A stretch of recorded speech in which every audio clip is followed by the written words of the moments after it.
Olá pessoal, vamos dar continuidade agora aqui falando sobre capacidade térmica, tá? Bem, vamos lá.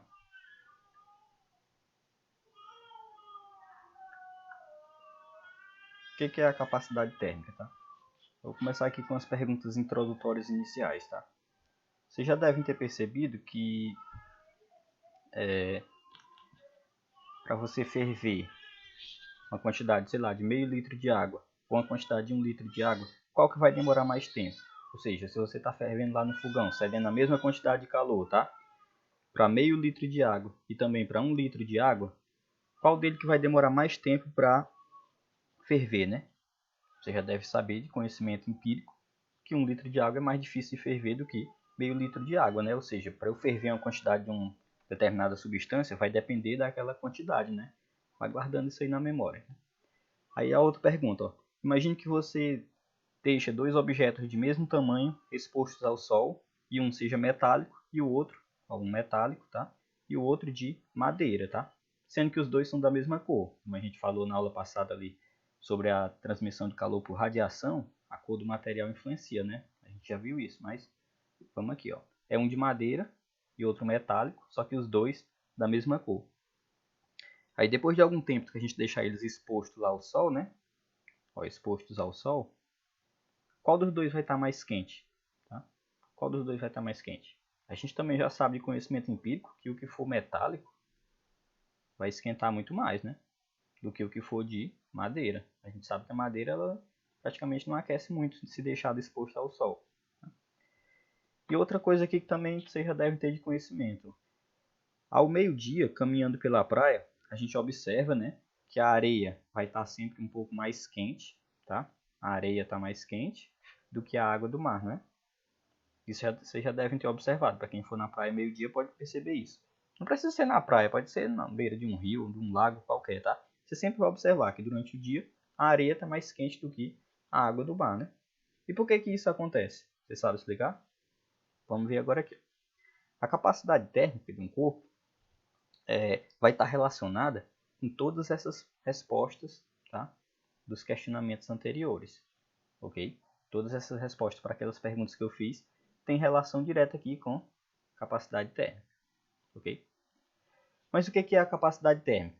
A capacidade térmica é definida como uma grandeza que mede a quantidade, presta atenção nisso, ó, quantidade de energia, que é o calor, né, que deve ser absorvida ou cedida por um corpo, para que ele varie 1 grau Celsius em sua temperatura. Ou seja, se eu digo que um determinado corpo tem uma determinada capacidade térmica, significa dizer que aquele valor de capacidade térmica é exatamente a quantidade de energia, né, que ele tem que receber. Essa energia ele vai receber em forma de calor, né, que ele deve receber ou deve perder para que ele ganhe 1 grau Celsius ou que ele perca 1 grau Celsius, tá? Uma variação pode ser tanto positiva quanto negativa, né?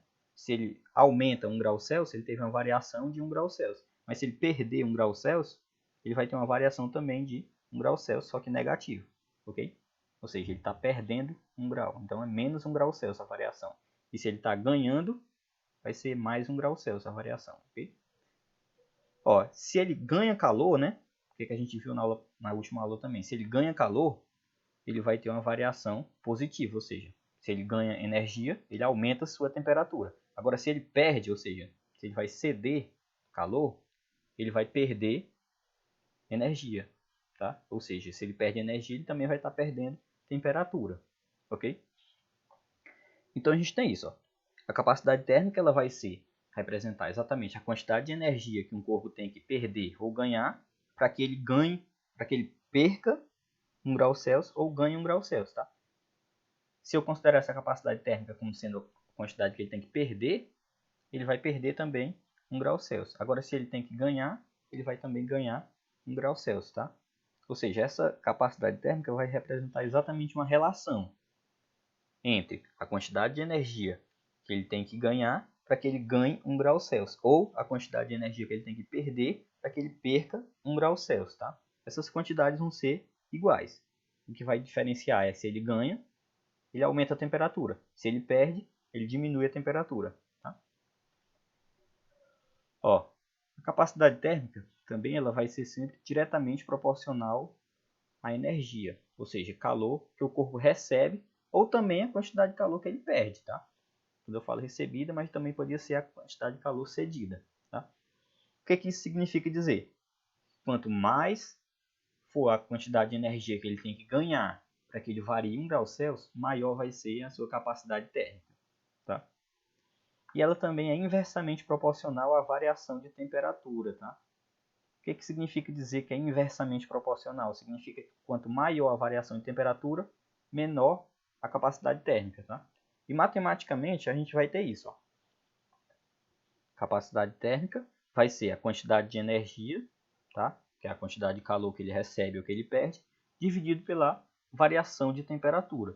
Aí repare aqui, ó, se eu manter a variação de temperatura constante, sei lá, de 1 grau Celsius, tá? Quanto maior for a quantidade de calor que ele tem que ganhar, quanto maior for esse Q aqui, maior vai ser também a capacidade térmica, ok? Ou seja, se ele ganha muita energia para variar 1 grau Celsius, ele vai ter uma capacidade térmica muito grande. Agora, se essa capacidade térmica for pequena, aliás, se a quantidade de calor Q aqui, ó, se ela for pequena, a capacidade térmica também vai ser pequena, ok? Imagina o seguinte, se eu tenho que ceder 20 calorias para um corpo, ele varia 1 grau Celsius, tá? A capacidade térmica dele vai ser 20 calorias por grau Celsius. Agora, se para outro corpo eu tenho que ceder 200 calorias para que ele varie 1 grau Celsius, a capacidade térmica dele vai ser 200 calorias por grau Celsius, tá? Ou seja, esse segundo corpo vai ter uma capacidade térmica maior do que o primeiro, porque ele necessitou de 200 calorias para que ele variasse 1 grau Celsius. Já o outro necessitou de 20 calorias para variar 1 grau Celsius, ou seja, um valor bem menor. Então ele vai ter uma capacidade térmica bem menor, tá? Aqui só para ter a relação, ó, esse Czão maiúsculo, tá? É capacidade térmica. O ΔT, variação de temperatura, e o Q é o calor recebido ou cedido, né?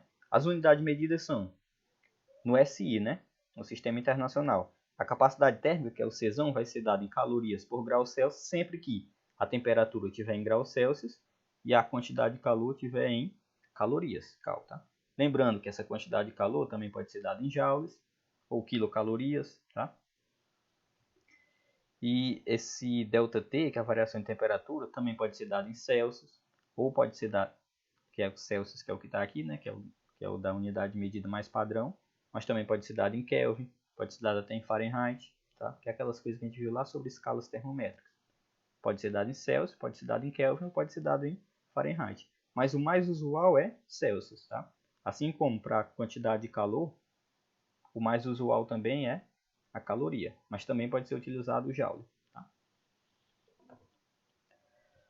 Ó, a capacidade térmica ela tem algumas características físicas em corpos que são formados de mesma substância. O que eu quero dizer com corpos formados de mesma substância? Eu posso ter um corpo de uma determinada substância, sei lá, pode ser formado de água, tá? Mas eu posso ter um corpo de 1 kg de água, um corpo de 2 kg de água, um corpo de 10 kg de água, ou seja, eu posso ter corpos diferentes, tá? Sendo que eles são formados da mesma matéria, mesma substância, ok? E essa capacidade térmica, ela vai ter uma relação também com esse tamanho do corpo, ou seja, com a quantidade de matéria, a massa, que vai ter envolvida nesse corpo. Mas vamos ver aqui, ó. A capacidade térmica ela depende do tipo de substância, ou seja, se eu tenho uma capacidade térmica de um determinado corpo, que é de uma determinada substância, de uma determinada matéria, ela vai ser diferente do de outra. Aí eu trago como exemplo aqui para vocês. Ó.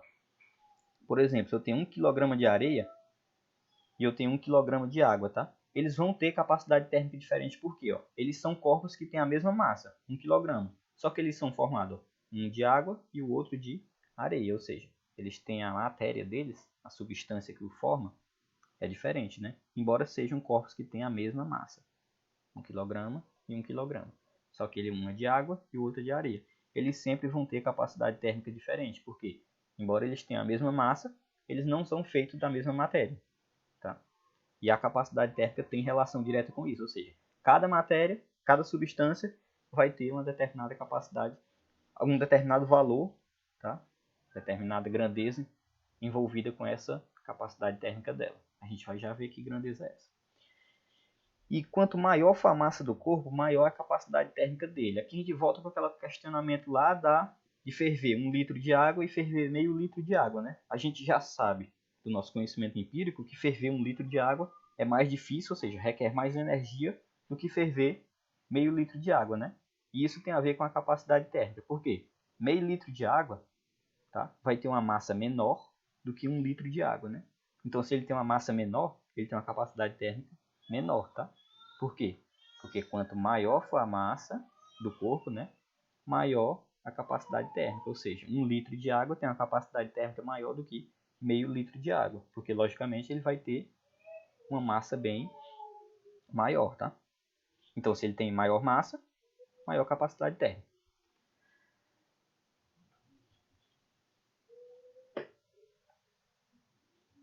Aí o que eu trouxe de exemplo para vocês aqui, ó. 2 kg de areia tem capacidade térmica maior do que 1 kg de areia, né? Por quê? Porque tem massa maior. Embora os dois sejam de areia, areia e areia, tá? Os dois são de areia, só que um tem 2 kg e o outro tem só 1 kg. Quem tem maior massa vai ter maior capacidade térmica. A gente vai montar essa relação agora. O que é? Existe uma proporção, então, entre a capacidade térmica do corpo e a sua massa, né? Ou seja, quanto maior a massa, maior a capacidade térmica. Então, tem uma proporção entre elas aí, ó. Se eu aumento a massa, eu vou ter aumentado também aumentado também a capacidade térmica. Eu aumento a massa, aumento também a capacidade térmica. Tá ok? Aumentei a massa, aumentou desse lado aqui a massa, aumentou também a capacidade térmica. E o que é esse Czinho aqui? Ó? Esse C vai ser exatamente a constante de proporcionalidade, ou seja, ele vai ser um valor que vai estar relacionado entre a massa e a capacidade térmica. Eu posso isolar ele aqui, ó, passo a massa para o outro lado dividindo, tá? Tá desse lado multiplicando, eu passo lá para cá dividindo, tá? Vai ficar a capacidade térmica, que é o Czão, sempre um C maiúsculo, dividido pela massa. Então eu tenho que esse Czinho vai ser capacidade térmica, Czão, dividido pela massa, tá? Quem que é esse Czinho aqui? Tá? Ele é chamado de calor específico. Tá? O que é esse calor específico? Esse aqui sim, ele é uma propriedade da matéria, tá? Não do corpo. Por quê? A capacidade térmica ela é uma propriedade do corpo, ou seja, se eu tenho aqui 1 kg de areia, vai ter uma capacidade térmica, é um determinado corpo de 1 kg. Mas eu tenho outro quilograma, aliás, outro corpo com 2 kg de areia, tá? São formados da mesma matéria, né? Tudo é areia, só que um tem 1 kg e o outro tem 2 kg, tá? Quem vai ter maior capacidade térmica é o de 2 kg. Ou seja, eu tenho dois corpos que são formados da mesma matéria, no entanto, eles têm capacidade térmica, esse Czão, capacidade térmica diferente, tá? Agora, esse calor específico, não.